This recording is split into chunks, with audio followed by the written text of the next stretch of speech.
Welcome to This Explainer. Today, we're unpacking what might just be the absolute wildest football paradox of the modern era.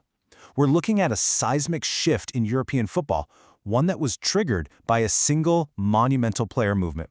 You've got two titans of the game, Real Madrid and Paris Saint-Germain, and they took completely, almost unbelievably divergent paths this season. And the catalyst? He sits right in the middle of it all. We're talking, of course, about the Mbappé effect. So here's the question that creates just unbelievable cognitive dissonance. Did Kylian Mbappé, who is arguably the most lethal attacker walking the planet right now, actually break Real Madrid? Or did his long-awaited departure somehow fix Paris Saint-Germain? I mean, usually, when a mega transfer like this goes down, we expect the buying club to just instantly ascend to some new plane of dominance, right? And the selling club, they're supposed to suffer a long, painful rebuild. But the data we're about to look at tells a completely inverse story. Okay, let's dive into this. First up, we'll look at the Madrid paradox. Then, Mbappé's individual brilliance. Third, the Paris resurrection. And finally, we'll break down the real reasons behind this historic season. Section 1. The Madrid Paradox, a shocking collapse. Okay, let's look at the numbers, because honestly, they are staggering. Real Madrid entered this season having just won La Liga and their 15th Champions League. Adding Mbappé was supposed to make them basically invincible. But instead, look at this stark contrast. Their points dropped from 95 down to 84. Major trophies plummeted to 0. But you've got to look at that third row. Total defeats went from just 2 all of last season to an agonizing 15. And defensively, they went from keeping 20 clean sheets to conceding 84 goals. That is literally their worst defensive record since 1999. It is just a massive regression. And to really ground these statistics in reality, we have to look at how these defeats actually played out on the pitch. Because guys, these weren't narrow, unlucky 1-0 losses. They were catastrophic, historic beatdowns. We're talking a 4-0 humiliation against Barcelona in Mbappé's very first Clásico, a 5-1 aggregate obliteration by Arsenal in the Champions League, a 4-0 thrashing by his old club PSG in the Club World Cup, and a 5-2 collapse against Atletico Madrid in the derby.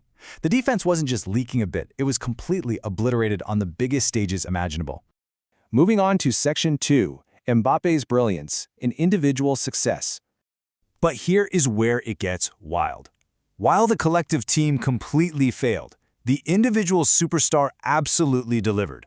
43. I just want to let that massive number sink in for a second. Kylian Mbappé scored 43 goals in 56 matches across all competitions. That is literally a club record for the most goals in a debut season at Real Madrid. By any individual metric, as a pure goal scorer, he did exactly what he was brought to the Bernabeu to do. It was essentially a solo mission of incredible efficiency. He bagged 31 La Liga goals, taking home both the Pichichi Trophy and the European Golden Boot. In the Champions League, he maintained a lethal 1.25 goal average per game, taking 56 shots. Now, what's really interesting about this slide, the most revealing data point here, is that final bullet. Only 4 assists all season. That is remarkably low for a player of his caliber. It paints this picture of a player who was an incredible focal point for finishing, but who was entirely disconnected from the collective creation. He scored the goals for sure, but he didn't necessarily make the team play better. Let's shift gears to Section 3, the Paris resurrection, life after Mbappé. Which brings us to the totally inverse reality.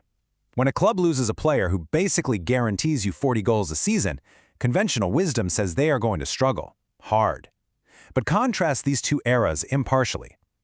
PSG, with Mbappé in the 23-24 season, won Ligue 1 with 76 points and exited the Champions League in the semifinals. But PSG without Mbappé in 24-25? They improved across the absolute board. They won the league with 84 points. They scored a massive 92 league goals. And most importantly, they achieved ultimate European glory by winning the Champions League. And they didn't just scrape by, you guys, they dominated. Just look at this timeline of their Champions League run. They beat Manchester City 4-2 after being down 2-0. They obliterated Brest 7-0. They survived Anfield on penalties against Liverpool. They outgunned Aston Villa. They expertly dispatched Arsenal in the semi-final, and it all culminated on May 31st in Munich, where they destroyed Inter Milan 5-0. To put that into perspective, that is the biggest margin of victory in a Champions League final in the history of the competition. No way around it, that's legendary. So how do you replace 40 goals? You do it by committee. multiple players stepped up to fill the void. Ousmane Dembélé completely transformed into the main attacking leader, scoring 35 goals across all competitions, with 14 contributions in the UCL alone. Bradley Barcola exploded for 21 league goals. Gonçalo Ramos chipped in another 19. And in midfield, new signing João Neves showed immense, just unbelievable work rate. He covered an astounding 184.3 kilometers in the Champions League, the most of any single player in the entire tournament. Which leads us to Section 4, the real reasons, beyond the superstar. So Madrid collapsed despite Mbappé, and PSG conquered without him. Why? Well, let's look at the hidden variables. And this brilliantly illustrates what really happened. Real Madrid suffered a historic, completely unprecedented injury crisis, a club record 51 injuries in a single season. Breaking that down, 37 of those were muscular, which points straight to massive issues with fixture congestion, they played a record 68 matches, and physical preparation. In fact, only 39-year-old Luka Modric and Arda Güler managed to escape the entire season without an injury. So we aren't just talking about a few sprained ankles here. It was a total structural collapse of their defense. They suffered 5 major near meniscus tears to absolutely crucial defensive players: Carvajal, Militao, Alaba, Rudiger, and Vallejo. You simply cannot concede 84 goals without a completely decimated backline. Offensively, there were objective tactical realities too.